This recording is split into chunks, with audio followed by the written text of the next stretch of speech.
Good morning friends and welcome to the pre-market view. Friends, US markets were flat to marginally negative and European markets were slightly positive, and clearly the focus is now on the Friday's Fed chairman's statement about the QE3, and of course what really happens on the asset purchase or bond buying program in the Eurozone. A lot of expectations have been built up, so we believe that there might be some kind of a rally in the global markets, but one should try to exit before the actual event, as most of these markets have run up in the past few weeks. On the crude front, the prices have actually come off, though the hurricane Isaac is likely to hit the Gulf of Mexico very shortly, and most of the oil production has come to a halt because most of the rigs have been evacuated. In terms of flows, friends, FIs were net buyers in the cash market to the tune of about 200 crore, whereas the domestic institutions were sellers to the tune of 500 crore. On that note, let me invite Shaival to take us through important F&O cues and the possible strategies.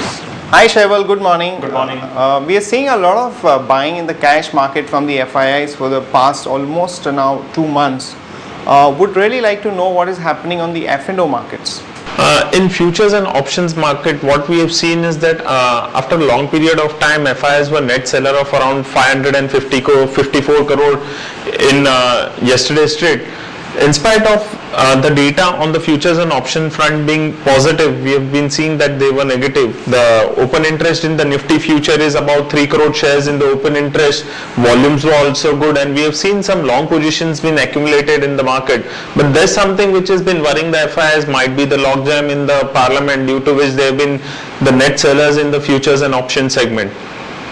Right. Also, if you could throw some light on how the IBs are moving, and based on that understanding, what would be the outlook on the market? From past couple of trading sessions, we have been observing that there is not a major change or drastic change in the implied volatility due to which a market would take an action. But in yesterday's trade, we have seen that the implied volatility has increased by say 200 to 400 basis point, which has been indicating that the market, the overall bias for the market is negative, and market would face a hurdle on the higher side. Right, and any major strikes around which we've seen the build up? See, 5,500 call option of the current series stands with the highest number of shares in the open interest, that is with 1 crore shares, whereas 5,500 call option of the September series and 5,600 call option of the September series has seen a pretty good activity in the open interest.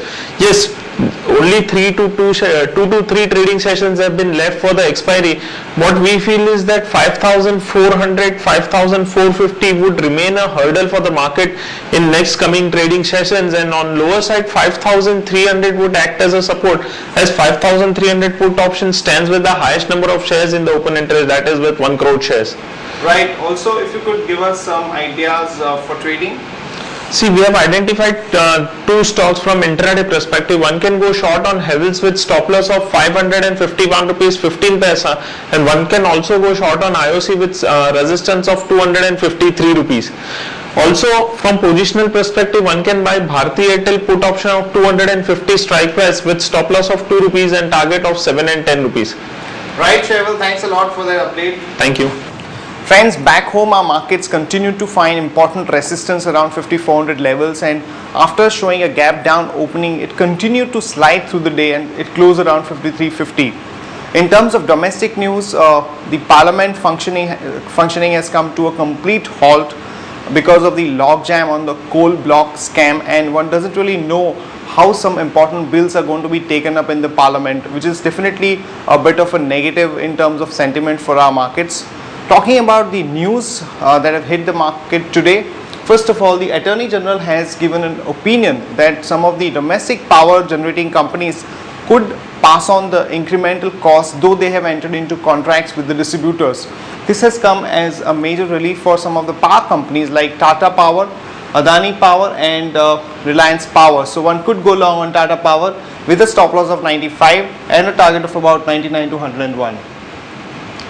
GAIL has entered into an agreement with the French company to import 0.8 million tons of LNG. So one could go long on GAIL with a stop loss of 357 and a target of about 376 to about 382. Moody's has affirmed Tata Motors rating at BA3. The outlook has been kept stable. Also, Tata Motors is likely to launch important products in US markets over the next few weeks.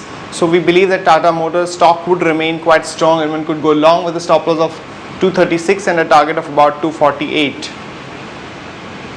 Federal Bank, friends, there is going to be a block deal today in the market, as 8.5 million shares are going to be traded through a block deal in the range of about 393.35 to 405.75, and we believe that one could put in a buy order somewhere in this range of 393.35 to 405.75 and try to exit for about maybe 5 to 7 rupees. That could be a good quick trade in the morning session.